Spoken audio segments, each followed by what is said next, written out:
अस्सलाम वालेकुम। प्रोग्राम तज्जिया के साथ मैं हूं उमर दराज गोंदल। ईरान और इसराइल अमेरिका जो जंग है वो चौथे रोज में दाखिल हो गई है। दोनों जानिब से एक दूसरे के ऊपर हमले किए जा रहे हैं। ईरान के अंदर इवन जो प्रेसिडेंशियल ऑफिस है और दीगर जो उनकी इमारतें हैं उनको हिट किया गया है, और उसके साथ ईरान बड़ी कॉन्टिन्यूटी के साथ इसराइल के अंदर भी हिट कर रहा है। और इवन इसराइल के मुख्तलिफ शहरों के अंदर जो ग्राउंड के ऊपर इम्पैक्ट है वो इसराइल का अपना मीडिया रिपोर्ट कर रहा है, और उसके अलावा सैकड़ों की तादाद में उन्होंने इसराइली शहरियों के जख्मी होने के मुतालिक बताया, जो इस बात का सबूत है कि ग्राउंड के ऊपर इम्पैक्ट उनका आ रहा है। उसके बाद जो ईरान है वो खित्ते में मौजूद जो अमेरिका के फौजी अड्डे हैं उनको टारगेट कर रहा है, जिसमें बहरीन शामिल है, जिसमें सऊदी अरब शामिल है, जिसमें कुवैत शामिल है, यूएई शामिल है, और वहां पर बड़े कतर शामिल है। ये हमले हो रहे हैं। अब जंग का दायरा कार जो है वो बढ़ता हुआ जा रहा है, और फिर स्टेट ऑफ हुर्मस को लेकर बहुत सारी चीजें हैं। ईरान सरकारी तौर पर उसका क्लेम नहीं कर रहा, लेकिन वहां पे उस तरह से मूवमेंट भी होती हुई दिखाई नहीं दे रही, लेकिन अमेरिका का कहना है कि वो खुली हुई है। लेकिन कल हमने ये देखा कि ये जो सारा तनाजा है, इस तनाजे के बीच में खासकर जो सऊदी अरब की ऑयल फैसिलिटी को टारगेट किया गया, तो अमेरिका के सहाफी जो टकर कार्लसन है उन्होंने इस हवाले से कुछ खदशात का इजहार किया है कि इसके पीछे ईरान नहीं है, इसके पीछे इसराइल है, और इसराइल ये क्यों कर रहा है कि इसको इस पूरी जंग को वो जो गल्फ कंट्रीज वर्सेस ईरान बनाना चाहता है। जरा उनकी गुफ्तगू। अब इसके बाद जो ईरान खुद है उन्होंने खुद भी इस बात की तरदीद की है कि हमने सऊदी अरब की ऑयल फैसिलिटी को हिट नहीं किया। ईरान के जो डिप्टी वजीर खारजा है उन्होंने खुद क्या कहा, जरा वो देखिए। Iran is not responsible for the attack against the oil installations in Saudi Arabia. We have made it clear, we have officially announced today that was not one of the targets of the Iranian armed forces. अमरीकी सदर ने भी गुज़श्ता रोज गुफ्तगू की। उनका जी हमने जो deadline है या हमारा जो इब्तदाई तखमीना था वो 4 हफ्तों का था, लेकिन हम अपने शेड्यूल से आगे हैं और जंग पहले भी यानी जो मुतय्यन टारगेट है या वक्त है उससे पहले भी खत्म हो सकती है। अमरीकी जो अस्करी हुकाम है उनकी जानिब से भी गुफ्तगू की गई, और चूंकि अब तक 6 अमरीकी ऐसे फौजी हैं जिनके मारे जाने की तस्दीक हो चुकी है, और साथ ही अमरीकी अस्करी हुकाम ये कहते हैं कि उनका मजीद भी जानी नुकसान हो सकता है। सिर्फ अमरीका नहीं है बल्कि अमरीका के जो इत्तेहादी हैं उनकी भी एक पोजीशन इंपॉर्टेंट है। जैसा कि बरतानिया ने ये तो कहा कि हमारे अड्डे इस्तेमाल अमेरिका कर सकता है, लेकिन उसके ऊपर भी सर ट्रंप ने मायूसी का इजहार किया। फिर इसी तरह से दीगर जो उनके इत्तेहादी हैं उनमें से बहुत सारे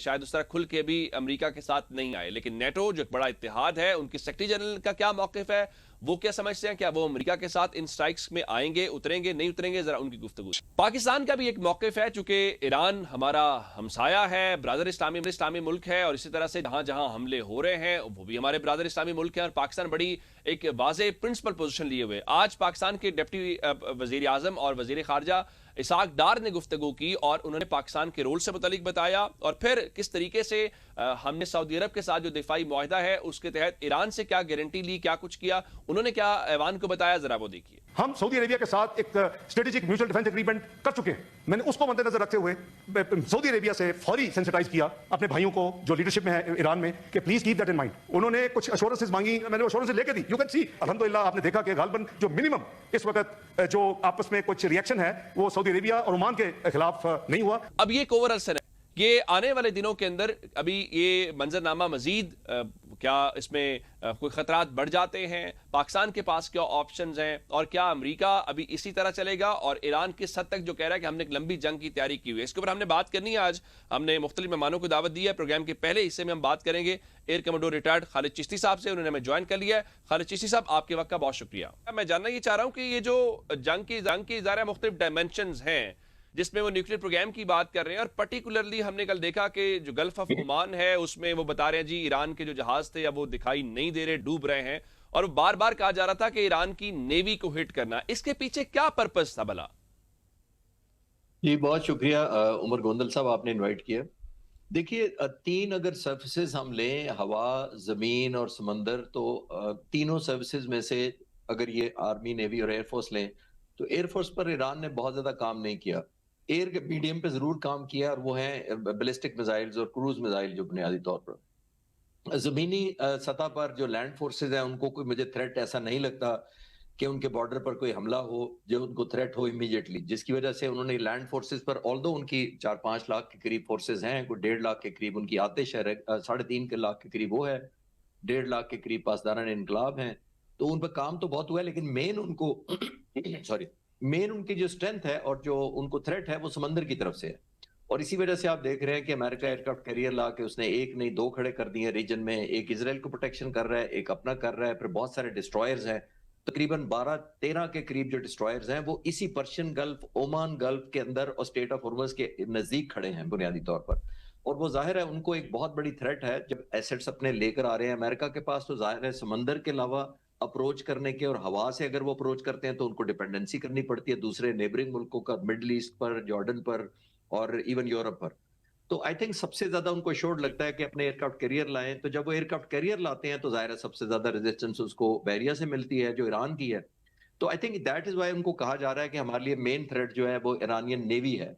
और ईरान की नेवी जो है उन्होंने बहुत काम किया है, बहुत सारे उन्होंने सरफेस टू एयर, मैंने अभी पढ़ा है कि उनके पास CM-302 एक एंटी शिपिंग मिसाइल है, वो चाइना से लिया है। उनके पास सैकड़ों की तादाद में गन बोट्स हैं जिन पर रॉकेट लॉन्चर वो तो चाइना ने कल तरदीद कर दी, वो कल चाइना ने तरदीद कर दी कि वो खबर दुरुस्त नहीं है, चूंकि रॉयटर्स ने दावा किया था कि वो एंटी शिप जो उनके पास सुपरसोनिक मिसाइल्स हम दे रहे हैं, लेकिन अब कल चीन ने बाज़ाब्ता तरदीद कर दी कि अभी तक ऐसी कुछ नहीं हुआ। ओके, चले मेरे लिए भी अपडेट है, थैंक यू। दूसरा ये है कि बुनियादी तौर पर उनके जो सबमरीन्स हैं वो बड़ी पोर्टेंट हैं जो ईरानियन नेवी की, वो इसलिए कि यहाँ पे डीजल सबमरीन ये इस्तेमाल करते हैं जिसके अंदर टॉर्पीडोज लगे हुए हैं। डीजल सबमरीन क्यों इनको एडवांटेज है? क्योंकि इसको जो पानी है स्टेट ऑफ हॉर्मज के इर्द गिर्द और जो ईरान का कोस्ट है, इसमें डेप्थ ज्यादा नहीं है। अगर डेप्थ ज्यादा ना हो तो नेवल टर्म में इसको कहते हैं रिस्ट्रिक्टेड वाटर्स है, यानी ये कन्फाइंड है और डेप्थ की वजह से। अच्छा, डेप्थ कम होती है तो फिर जो अमेरिका आमतौर पर न्यूक्लियर सबमरीन यूज करता है वो उनके पास यहाँ इफेक्टिव नहीं है उस तरीके से, वो इतना करीब नहीं आ सकती कोस्ट के। तो जाहिर है इसका मतलब है कि जो ईरानी सबमरीन्स हैं वो टॉर्पेडो अगर फायर करती है तो उनको एडवांटेज है। तो अमेरिका को ये कंसर्न इसलिए इनकी नेवी का है कि इनकी जो स्ट्रेंथ है यहाँ बुनियादी तौर पे ओवरऑल भी नेवी है, और लो पानी की, लो शैलो वाटर्स की वजह से एक और स्ट्रेंथ इनको मिलती है सबमरीन्स की वजह से, और बहुत ज्यादा जो सैकड़ों की तादाद में गन बोट्स हैं तो उनके बहुत बड़ी थ्रेट लगती है नेवी इसलिए। बिल्कुल ठीक। अच्छा, उसमें एक चीज और आपसे जानना चाह रहे हैं कि स्टेट ऑफ हॉर्मज को लेकर, जिसमें जो अब्बास अराक्ची उनके वजीर खारजा हैं वो तो कह रहे हैं जी हमारी कोई इंटेंशन उसको बंद करने की नहीं है, लेकिन जो ऑडियो सामने आई हैं और फिर जो ईरान की फौज है वो कह रही है यहाँ से किसी को गुजरने नहीं देंगे। फिर आज चीन ने भी कहा कि आप उसको मत रोके क्योंकि उनकी जो दरामदात हैं वो डिपेंड करती हैं जो गल्फ कंट्री से वो लेते हैं। स्टेट ऑफ हॉर्मज को बंद करना क्या प्रैक्टिकली पॉसिबल भी है, या उसको सस्टेन ईरान भी कर सकता है, या बाकी जो रीजनल कंट्रीज हैं वो कर सकते हैं, और ये वाकई ही उनके कई ट्रम्प कार्ड है जिससे पूरे का पूरा सिनेरियो वो तब्दील कर सकते हैं उसको बंद करके? जी देखिए, हार्मोज को बंद करने की ऑप्शंस मैं आपको बता देता हूँ। एक तो सिंक इन करने का है, हार्डली कोई 30-32 किलोमीटर की एक पट्टी है जो जाहिर है जिसमें से हम सब जानते हैं 20% तेल दुनिया गुजरता है, खासतौर पर चाइना क्योंकि सबसे बड़ा इंपोर्टर है ऑयल का, तो वो बहुत बड़ा बेनिफिशियरी है स्टेट ऑफ हॉर्मज की वजह से। एक बात जो ब्लॉक करने वाली बात है वो बुनियादी तौर पर ईरान के पास ऑप्शन अपार्ट फ्रॉम सिंकिंग के अलावा है, इनके पास माइंस लेकर देखते हैं या कर सकते हैं। ये माइंस भी ये इसलिए जरूरी नहीं है, माइन लेयर्स इनको फॉर्मल मिलिट्री टर्म में जो शिप्स होते हैं, इन्होंने सिविलियन जो फिशिंग के छोटे शिप्स होते हैं उनको भी मॉडिफाई किया हुआ है माइन लेइंग के लिए।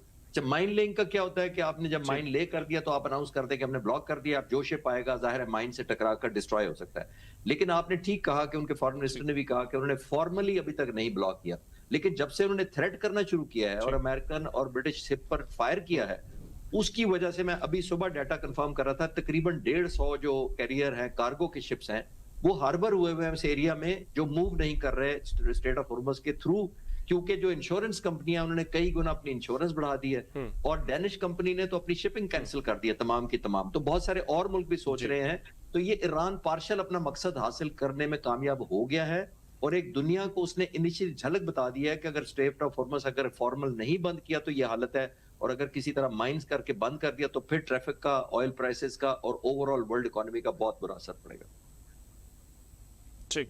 अच्छा, दूसरा ये बताइए कि हमने ये देखा कि अमेरिका के सदर ने कल रूल आउट नहीं किया ग्राउंड फोर्सेस को, फिर आज अल अरेबिया ने कोई दावा किया कि जो स्पेशल फोर्सेस हैं इसराइल की उन्होंने ऑपरेट किया है ईरान के अंदर। आप समझते हैं कि जो वॉर जिसकी मुख्तलिफ डायमेंशंस देखने को मिल रही हैं, ये आने वाले दिनों में ग्राउंड फोर्सेस उतर सकती हैं, या जो उन्हें अपने गोल्स अचीव करने हैं अमेरिका और इसराइल को, वो ग्राउंड के ऊपर आए बगैर भी अचीव कर रहे हैं या कर सकते हैं? देखिए, मेरा ख्याल ये है कि एक स्ट्रेटेजिक एरर जो मैं जिसको समझ रहा हूँ वो ये हुआ है कि उन्हें आयतुल्लाह खामनेई को शहीद कर दिया। उससे लीडरशिप जब एलिमिनेट हो जाती है तो ईरान का जो सक्सेसिव एक लेडर है या सक्सेशन लेडर है उसको बड़ा असर नहीं पड़ता। पिछली जंग जो जून की हुई थी 2025 में, आप याद करें, पहले दिन ही उन्होंने तकरीबन 37 जो है टॉप लीडरशिप, मिलिट्री, स्पिरिचुअल और पॉलिटिकल को एलिमिनेट कर दिया था। 19 बाद में न्यूक्लियर साइंटिस्ट को एलिमिनेट कर दिया था, लेकिन प्रोग्राम अभी भी कायम है और गवर्नमेंट भी चलती रही और उस वक्त भी 12 दिन जंग चली। तो अभी भी पहले दिन उन्होंने 40 लोगों को जो शहीद किया है, वो समझ रहे थे कि ये टॉप लीडरशिप एलिमिनेट कर देंगे तो शायद लोग इंतजार कर रहे हैं रिवोल्ट करने में। और अगर आयतुल्लाह खामनेई जो सबसे बड़ा रोल सिंबल है यूनिटी का, एक फेथ का, एक होप का, वो नहीं रहेंगे तो फिर इसका मतलब लोग शायद प्रेसिडेंशियल पैलेस पर और सारों पर आकर कब्जे कर लेंगे, अदालतों में चढ़ दौड़ेंगे। कुछ भी नहीं हुआ। तो जिसकी वजह से मेरा ख्याल है अमेरिका ने एक मेरा ख्याल है रॉन्ग मूव किया था, थिंकिंग कि हम ऐसा एनवायरनमेंट क्रिएट कर देंगे। इसीलिए आपने नोट किया कि प्रेसिडेंट ट्रंप ने पहले दिन जो तकरीर की थी, उन्होंने अपनी वॉर स्ट्रेटेजी कम बताई थी और ईरान के लोगों को ज्यादा इंकरेज किया था कि आप टेक ओवर कर लें। तो वो स्ट्रैटेजी का शायद बिल्ट इन हिस्सा था कि हम एलिमिनेट करेंगे तो लोग निकलेंगे घरों से और ऐसी रिवोल्ट हो जाएगी कि हम कामयाब हो जाएंगे। अब फुट ऑन ग्राउंड की भी यही थ्रेट कर रहे हैं, लेकिन अमेरिकन जो है वो बहुत शाय हैं, वो बॉडी बैग्स उठाने के आदी नहीं है। उमर साहब, आप एग्री करेंगे, आपका बड़ा तजर्बा है जर्नलिज्म में, आप एग्री करेंगे कि अमेरिका तो जब भी आया है वो नेटो के 44 मुल्कों के साथ लेकर आता था, आमतौर पर जहां भी आया दुनिया में। तो जब बॉडी बैग इकट्ठे जाते हैं तो लोग ले लेते हैं, लेकिन जब अकेले इंडिपेंडेंट होता है तो वो एट्रिशन शाय कौम है, बहुत ज्यादा एक पहले ही ओपिनियन इस फेवर में नहीं है अमेरिकन प्रेसिडेंट के इस फैसले की। कांग्रेस का इस दफा इन्होंने अप्रूवल ही नहीं लिया। पिछले इनके प्रेसिडेंट रिपब्लिकन जितने आते हैं वो कांग्रेस से डमी किस्म का, चाहे ये कॉस्मेटिक किस्म का एक रेजोल्यूशन लेकर आते थे। ये पहली दफा है कि उन्होंने कोई रेजोल्यूशन नहीं लिया, जिसकी वजह से एक मॉरल ग्राउंड भी लो है बैक होम प्रेसिडेंट ट्रंप के लिए। तो आई थिंक इतना आसान नहीं होगा फुट ऑन ग्राउंड कर लेना, आसान नहीं होगा। अच्छा, इनके दो जो खासकर हमने देखे, एक तो पिछले साल जून वाला और फिर अभी जो रिसेंट चल रहा है ईरान का, इस दोनों के अंदर आप समझते हैं कि ईरान का जो रिस्पांस था स्ट्रेटेजिकली, क्या यही होना चाहिए था जिस तरह से खासकर वो गल्फ कंट्रीज को टारगेट कर रहे हैं? क्या ये प्रेशर डालने का टैक्टिक है कि जितना ज्यादा हॉल्ट करेंगे चीजों को यहाँ पे या उनको हॉट वाटर्स में लेकर जाएंगे उतना ज्यादा प्रेशर बिल्ड होगा? और गल्फ कंट्रीज के हवाले से कतर और यूएई के हवाले से इवन दावा भी आया कि वो अमेरिका के सदर को लॉबिंग कर रहे हैं कि आप अब एक डिप्लोमेटिक किसी हल की तरफ आए, जंग को रोकें। ये स्ट्रेटेजी उनकी किस नजर से आप देख रहे हैं, उनके रिस्पांस को किस तरह से देखते हैं? या आप समझते हैं कि नहीं, जिस तरह से रिस्पांस होना चाहिए था, जो अमेरिकन जो कह रहे हैं कि हम अपने शेड्यूल से भी आगे हैं, उस तरह से वो रिस्पांस नहीं कर पाए? देखिए उमर साहब, मैं एथिक मोरालिटी की बात नहीं कर रहा, क्योंकि अगर एथिक्स और मोरालिटी की बात होती तो ये जंग होती ना। कहीं अमेरिका कोई थ्रेट नहीं था जो उनके फॉरेन और डिफेंस फॉरेन मिनिस्टर कह रहे हैं कि जी हमें थ्रेट मिल गया था। ये तो सद्दाम हुसैन को कॉलिन पॉवल ने भी कहा था कि वो 40 मिनट में अपने मिसाइल हम पर फायर करने वाले थे, जाके वेपन्स ऑफ मास डिस्ट्रक्शन हमने जाके कैप्चर करना है, हमने ये कर देना। कहाँ गए वो वेपन्स ऑफ मास डिस्ट्रक्शन?